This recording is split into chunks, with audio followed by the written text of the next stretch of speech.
Hi అండి. Welcome back to our channel Sanas కుకాలజీ. ఈరోజు మన రెసిపీ వచ్చేసి ఉల్లి బోండా అండి. ఈ ఉల్లి బోండాని ఈరోజు మనం అచ్చం హోటల్ స్టైల్‌లో చేసుకుందామండి. అలాగే ఈ ఉల్లి బోండాతో పాటు పర్ఫెక్ట్ కాంబినేషన్ అయిన అల్లం చట్నీని కూడా చేసుకుందాము.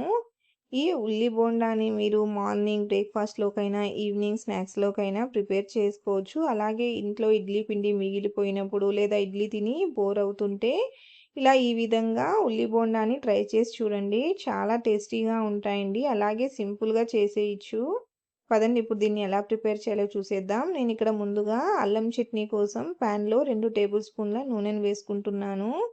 ఇప్పుడు ఇందులోకి 1 టేబుల్ స్పూన్ మినపప్పుని వేసుకోవాలి. అలాగే ఒక 2 టేబుల్ స్పూన్లు సన్నగా తరిగిన అల్లం ముక్కల్ని వేసుకొని, వీటిని లైట్ గోల్డెన్ కలర్ వచ్చేంత వరకు బాగా వేయించుకోవాలి.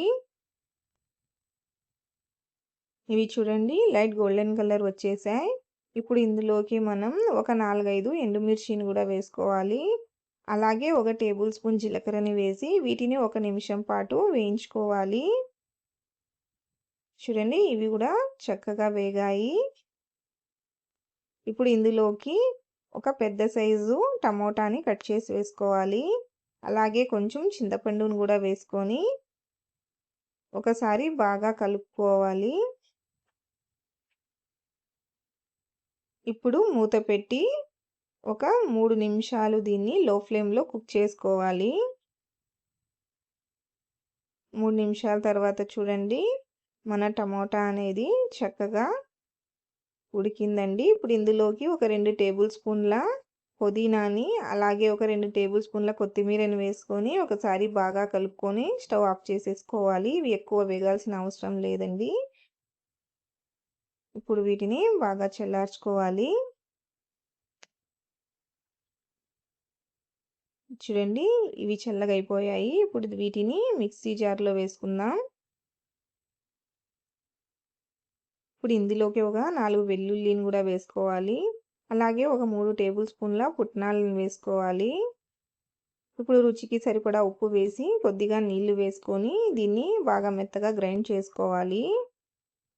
నేను ఇక్కడ బెల్లం వేయడం మర్చిపోయానండి. అందుకు ఇప్పుడు వేస్తున్నాను. ఒక టేబుల్ స్పూన్ బెల్లాన్ని కూడా వేసి మెత్తగా గ్రైండ్ చేసి తీసుకోవాలి. అంతేనండి మన అల్లం చట్నీ అనేది రెడీ అయిపోయింది. ఇప్పుడు దీన్ని పక్కన పెట్టుకుందాం. ఇప్పుడు బోండా కోసం నేను ఇక్కడ ఒక 2 కప్పుల ఇడ్లీ పిండిని తీసుకుంటున్నాను.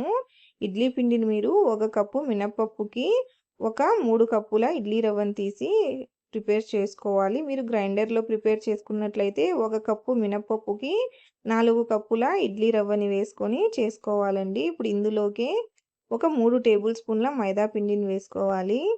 అలాగే 1 టేబుల్ స్పూన్ జీలకర్రని, 1 టేబుల్ స్పూన్ సన్నగా తరిగిన అల్లం ముక్కల్ని, అలాగే ఒక 3, 4 సన్నగా తరిగిన పచ్చిమిర్చిని, ఒక ముప్పావు సన్నగా తరిగిన ఉల్లిపాయల్ని కూడా వేసుకోవాలి. ఉల్లిపాయల్ని మీరు 1 కప్పు కూడా వేసుకోవచ్చండి కావాలంటే. ఇప్పుడు ఇందులోకి రుచికి సరిపడా ఉప్పుని, చిటికెడు వంట సోడాని కూడా వేసుకొని పిండిని బాగా కలుపుకోవాలి.